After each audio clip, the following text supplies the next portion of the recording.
আসসালামু আলাইকুম এভরিওয়ান। আমরা তো সবাই জানি জিন আর মানব জাতিকে তৈরি করা হয়েছে শুধুমাত্র আল্লাহর ইবাদতের জন্য। তো আজকে আমি একটা জিনের গল্প আপনাদের সাথে শেয়ার করছি, আশা করছি আপনাদের ভালো লাগবে। অনেক বছর আগে গ্রামের এক কোণে ছিল একটি পুরনো ভাঙাচোরা মসজিদ। স্থানীয়রা বলতো ওই মসজিদে নামাজ পড়া হয় না, কারণ মসজিদের ভেতরে অদৃশ্য শক্তি থাকে। গ্রামের মানুষ বিশ্বাস করত সেখানে জিনরা বাস করে, তাই সন্ধ্যার পর কেউ কাছেও যেত না। একদিন পাশের গ্রামের মিজান নামের এক যুবক শুনে এই গল্প। সে স্বভাবতই জেদি ও কৌতূহলী। লোকের মুখের কথা সে মানতে চাইতো না। বন্ধুরা তাকে ভয় দেখাতো, কিন্তু মিজান বলল, জিন ভূত বলে কিছুই নাই, সব মন গড়া কথা। আমি আজ রাতেই গিয়ে ওই মসজিদে নামাজ পড়বো। রাত নেমে এলে মিজান একা একা মসজিদের দিকে রওনা হলো। চারদিক নিস্তব্ধ, শুধু ঝিঝি পোকার ডাক শোনা যাচ্ছিল। মসজিদের কাছে যেতেই অদ্ভুত এক শীতলতা তাকে গ্রাস করলো। গায়ের লোম খাড়া হয়ে গেল, কিন্তু সে সাহস করে ভেতরে ঢুকলো। ভাঙা দরজা ঠেলে ভেতরে প্রবেশ করতে হালকা ধোঁয়ার মতো কিছু একটা নড়াচড়া দেখতে পেল।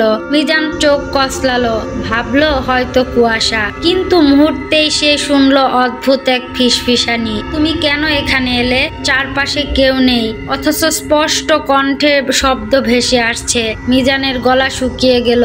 সে নামাজ শুরু করতে চাইলো। ঠিক তখনই কানে এলো অট্ট হাসি। হাসিটা এমন কড়কড় যেন মনে হচ্ছিল হাজারো মানুষ একসাথে হাসছে। মসজিদের দেওয়াল কাঁপতে লাগলো। মিজান দেখতে পেল ভাঙা জানালার ফাঁক দিয়ে কয়েকটি লাল জ্বলজ্বলে চোখ তার দিকে তাকিয়ে আছে।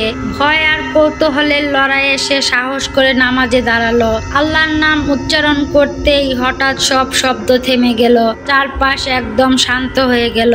নামাজ শেষে সে বের হতে উদ্যত হলে দরজার সামনে দাঁড়িয়ে গেল লম্বা কালো ছায়ামূর্তি, মানুষের মতো, আবার পুরো মানুষও নয়। তার চোখ দুটো জ্বলছে আগুনের মতো। ছায়াটি গম্ভীর কণ্ঠে বলল, মানুষ, এটা আমাদের জায়গা। তোমাদের ইবাদতের জায়গা অনেক আছে, কিন্তু এই মসজিদ আমাদের ঘর। কেন এসেছ?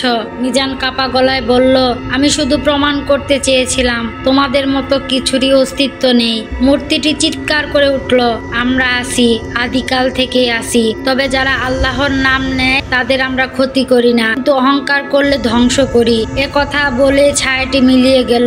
দরজা খুলে গেল ধীরে ধীরে। মিজান দৌড়ে বাইরে বের হলো। পরদিন সকালে গ্রামে ফিরে সবাইকে সে সব কথা খুলে বলল। অনেকেই বিশ্বাস করলো, অনেকেই করলো না, কিন্তু মিজান সেদিন থেকে বদলে গেল। সে আর জেদ করতো না, অহংকার করতো না, বরং নিয়মিত নামাজ পড়তো এবং অন্যদের সতর্ক করতো। সবকিছু চোখে দেখা যায় না, তবুও সত্যি থাকে। আজও গ্রামের মানুষ ওই মসজিদের কাছে রাত হলে যায় না। তারা বলে ওখানে এখনো জিনরা বাস করে, যারা শুধু ইবাদতকারীদের শান্তিতে থাকতে দেয়, কিন্তু কৌতূহলী বা অহংকারী মানুষকে শিক্ষা দিয়ে ছাড়ে। এই গল্পটা থেকে আমরা এটাই শিক্ষা পাই, জিন অবশ্যই আছে। জিন আল্লাহই সৃষ্টি করেছেন শুধু তার ইবাদতের জন্য। তারপরেও একটা কথা আছে, সব জিনিসই ভালো, আবার সব জিনিসই খারাপ এমনটা নয়, ভালো খারাপ মিলিয়ে আছে। তো যাই হোক, কেমন লাগলো আজকের গল্পটা অবশ্যই জানাবেন। সামান্য ভালো লেগে থাকলে একটা লাইক, কমেন্ট, শেয়ার করে দিবেন। আল্লাহ তাআলা আমাদের সবাইকে তার ইবাদত করার আর অহংকার থেকে দূরে থাকার তৌফিক দান করুন।